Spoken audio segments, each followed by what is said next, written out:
are you doing this evening? My name is Mary and this is Happily Ever Esh, and this is another books before bed video. And today I want to be sharing all of the books that I still need to get to in 2018. Also, sorry that my thumbnail is not this. I recorded this video once before and then somehow my footage got deleted. But I already had made that and I'm lazy and I didn't want to do it again. So, sorry you're getting a poorly lit books before bed video. What can you do?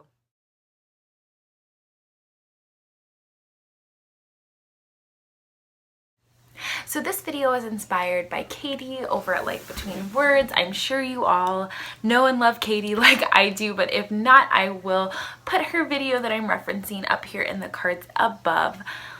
Katie did a video all about the books that she wishes that she would have gotten to in 2017. And I just thought that was such a fun idea. And I have a shelf up there, you can't see it, but my very top shelf, there's no books on it, so I kept a bunch of books that I was really interested in that I had on my shelf, so I just kind of pulled the ones that were really calling to me and put them up there. And I don't think that I read one of the books that I was really interested in and set aside last year, so I'm just gonna share those books plus a few others that I sprinkled in just for, you know, some maybe more accountability and to share some books from my shelf that I'm really excited to and that I still need to get to in 2018. So let's just hop on in. The first book that I would like to talk about tonight is I Captured the Castle by Dodie Smith. Isn't this cover just beautiful? And this is a classic piece of children's literature that follows Cassandra. Yeah, Cassandra, and she lives in this dilapidated old castle with her very eccentric family, and it's just a coming-of-age story. I think it's kind of written like her diary, which sounds just beautiful and lovely, and I've only heard positive things. I don't think I've heard anyone say that they didn't like this book. So I love children's literature. I love classic literature. It is quite chunky, but it's a children's book, so the font is very spaced out. I don't think it's going to take me very long, and I need to read it. And not to mention, I mean, this is one of the most beautiful books I think I owned, so I need to get to it in 2018. Another book that I said I was going to read, I'm pretty sure I even put it on a goal list in the middle of last year of like 3 books I wanted to read in 2017 and still didn't get to it, and that is Sulla by Toni Morrison. I've not read any Toni Morrison, and I know for shame, like I need to read Toni Morrison. But this really appeals to me. It's the story of 2 women who grew up, I think, in a rural town in Ohio, and they kind of end up going their separate ways, and then they end up coming back together, and we kind of look and see they have 2 very different lives and how their choices affect their lives. And it says both women must suffer the consequences of their choices, both combine to create an unforgettable rendering of what it means and costs to exist and survive as a Black woman in America. It sounds so good. So I'm going to read Sulla in 2018. I really hope. We'll see. Another book that I know I'm going to love is James Herriot's All Things Bright and Beautiful. This is the second in his memoir series of him being a Yorkshire vet in the early 1900s. I loved the first one. There's sweet little anecdotal stories all about, you know, provincial life and just being a vet and the eccentric people that James Herriot meets. But it's also really poignant and powerful and just brings you to tears. There's just so much humanity in this, but it also is so funny, like rolling on the ground, laugh out loud, tears, funny. So I'm definitely saving this one for the springtime. It is a very springtime read to me, but I'm excited to carry on with James' story, and I loved the first one so much. So yeah, spring 2018 holds me accountable. Another book that I put on my going to read in 2017 list, The Handmaid's Tale by Margaret Atwood, and I don't know why I haven't got to this one yet. It's a modern classic. It is so well loved, so well praised. There's a mini series that just came out for this. It seems really timely, feminist themes. Like, I need to read it. I need to read it, guys.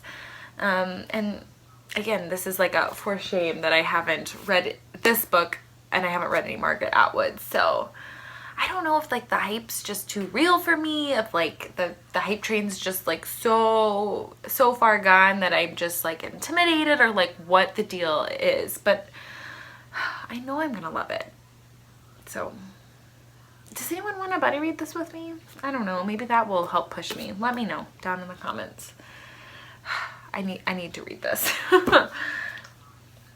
Another book that I still need to get to in 2018 is The Light Between Oceans by M.L. Steedman. And this is all about a couple who are lightkeepers, and a young child ends up washing up on the shore. And this couple's been struggling with infertility and not being able to conceive. And so we follow their story, if they're going to keep the baby, the ramifications of what their actions are. And I know I'm gonna love it. I know this is a lot of people's favorites books, and there was an adaptation that just came out for it. Again, like, why am I not picking up these books? I don't know. But yeah, this seems summery to me, and I don't know if that's just one of my funny things where I'm like putting books off for different seasons, but it does seem like a summertime read to me. I don't know, something about the water and then like the island setting. But let me know what you think about this, and give me some encouragement, because I know so many people love this book. So many people. Another one that was a booktube darling a couple years ago is The Trouble with Goats and Sheep by Joanna Cannon. This sounds like a coming of age story between two young girls in a hot middle of summer setting, and I think there's kind of a mystery surrounding it. And this got a lot of praise from some booktubers I follow. Just heard really good things, and from a lot of different readers. It seems like this book was very well received, and I just heard Robin over at the Driftless Reader say that she really enjoyed this book, so I need to get to it. This is one I'm definitely going to read in the summertime, because I've just heard the setting is very vivid. It says, as the summer shimmers endlessly on. Yeah, I'm gonna have to read it in the summer, but I'm really excited to read this one. This one hasn't been on my shelf like too embarrassingly long, but still one that I've really been excited to read, and I need to pick it up. Another booktube darling is Our Endless Numbered Days. Oh, holding that weird. Our Endless Numbered Days by Claire Fuller. This is, I don't think post-apocalyptic is the right word. Coming of age story probably is, but I think the father takes his young daughter out into the woods and tells her that the world has ended, and we're following their story. So yeah, post-apocalyptic I don't think is the right word. I don't think there actually was an apocalyptic event, but living like there is. But this was just the hypiest book for a very long time, but I haven't heard a lot since a couple years ago when everyone was reading it, but I know it was really well loved. And Claire Fuller has another book that was a Book of the Month Club pick, that beautiful cover of a mermaid, and there's like water. I don't know if she's actually a mermaid, but I get mermaid vibes from it, but it's kind of like abstract looking. We're not talking about this book, we're talking about this one. But yeah, this just sounds really good, and I think this could be a good winter read, so maybe I'll pick this one up in the next couple months. I need to pick it up, so we'll see about that one. Still need to get to it, still need to get to all of these. Another one that I really want to get to, My Brilliant Friend by Elena Ferrante. This is a very well-loved piece of translated fiction.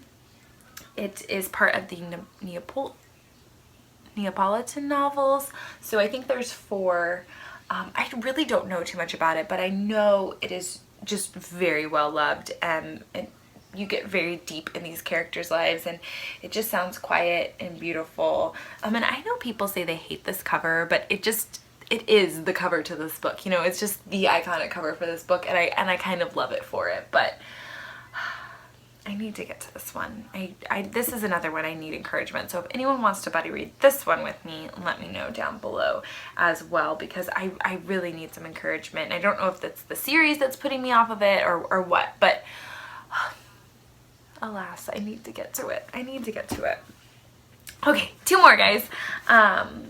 Maisy Dogs by Jacqueline Winspear. This is a mystery series. It's set around the World Wars. I don't know if it's World War I or World War II, but fun mysteries. But I also hear this series of books is a really deep character study of Maisy, and you really get to know her and love her. And I love mystery series like that.